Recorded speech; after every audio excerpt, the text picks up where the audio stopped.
Hello, I'm Dave Gallagher, the Cognitive Explorer, and welcome to this Challenge Mindset Workshop where I'm going to excite and delight you. We're going to look at ways to turn the fight or flight response into excite and delight. So I hope you're all excited to be here. So what do we mean by this? What are we talking about? Fight or flight? We all heard of the fight or flight response, yeah? It's something which we encounter when we encounter stress, when we perceive that we're under threat. And stress, of course, is something which we're all acquainted with these days. It's a very stressful world that we live in. Now, the stress response, the fight or flight response, is something which evolved for us to help us deal with danger, to help us survive. So what stresses us out? Well, in historical times, lions chasing us, trying to survive and just trying to make it home in one piece. Standing near cliff edges, such as here, or perhaps giving a talk on stress while stood by a cliff edge.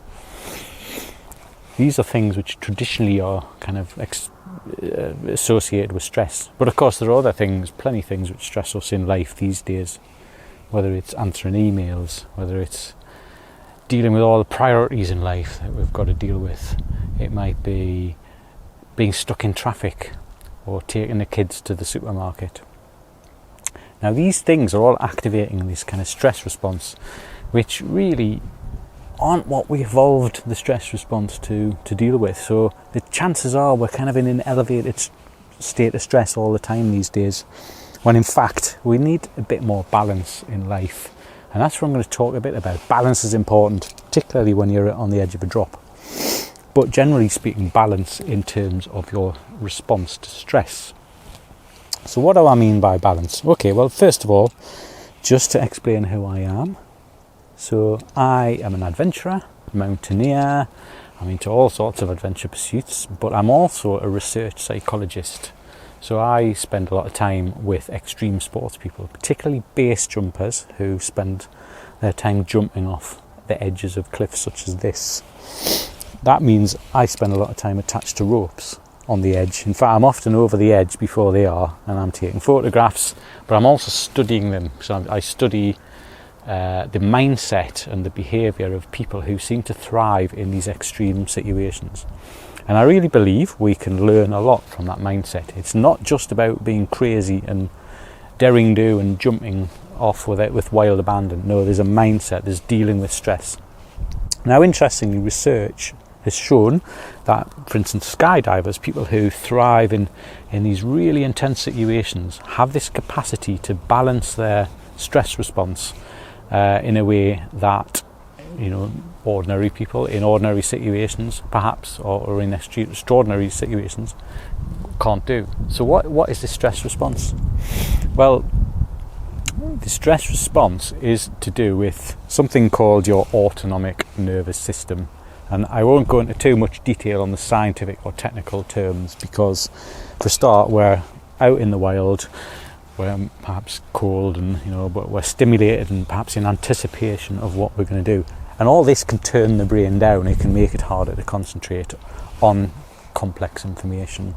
And that's what we'll be kind of experiencing when we go into this state of stress. We go into a more instinctive kind of way of acting. So imagine, for instance, what's the most stressful thing you might encounter, apart from this?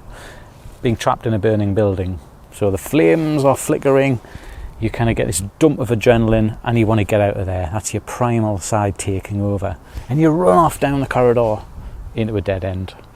Well, that's not the best situation to end up in, is it? Especially if, go back to that fire situation, you can feel the adrenaline pumping, but you take stock.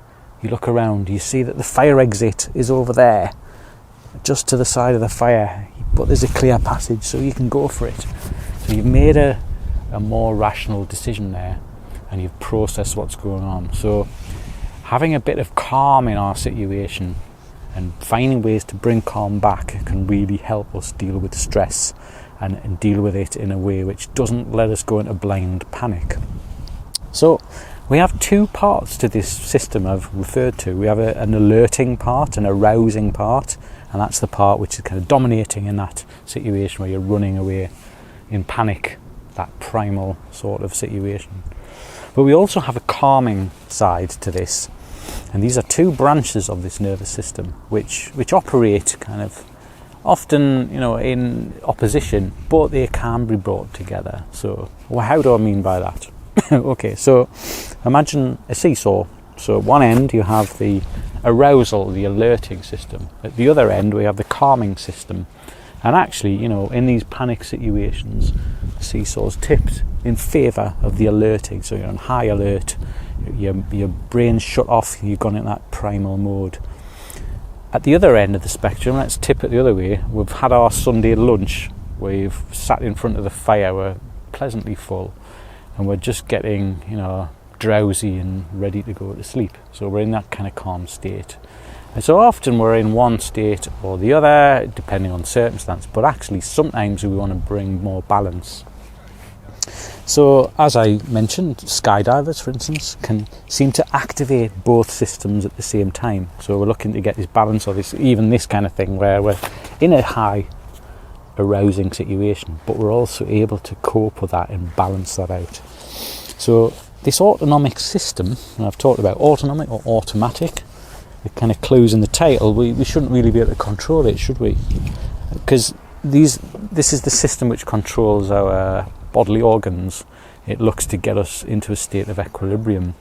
It controls our blood pressure, our respiration rate and our heart rate. And there's a clue in how we can address this stress response in what I've just said, the respiration, the breathing. So breathing, just check the time, breathing is a really useful technique that we can actually address to bring some balance back to this system. So this is the technical part, but it's important. The mechanism can help you understand how you can play with this seesaw. So when we breathe in, we activate the alerting system, the arousing system. Our heart speeds up. We get that burst of arousal. When we breathe out, our calming system activates. And this is happening every time you breathe in, every time you breathe out. And with that, you get a speeding up of the heart rate and a slowing of the heart rate. And this happens in between every beat of your heart. Something called heart rate variability. Something I can talk about in more detail when we're not by the edge of a cliff. And then we can talk about it and understand the complexities. But for now, it's simple premise. Every time you breathe in, you activate that arousal. Every time you breathe out, you activate the calm, like an accelerator and a brake. But what this means is that we can actually change our pattern of breathing to help de-stress us, to help bring some calm into the situation. Now, ordinarily, when we're at rest, our breathing rate is around 12 to 20 cycles per minute. So you breathe one breath, out breath, two breaths, out breath, 20 of those, or 12 to 20. So we can actually half these. Science shows that when you approximately half these beats, so you bring it down to say 6 to 10 beats, preferably under 9, you can actually bring more relaxed calm into your system. You can start to kind of feel the benefits of this.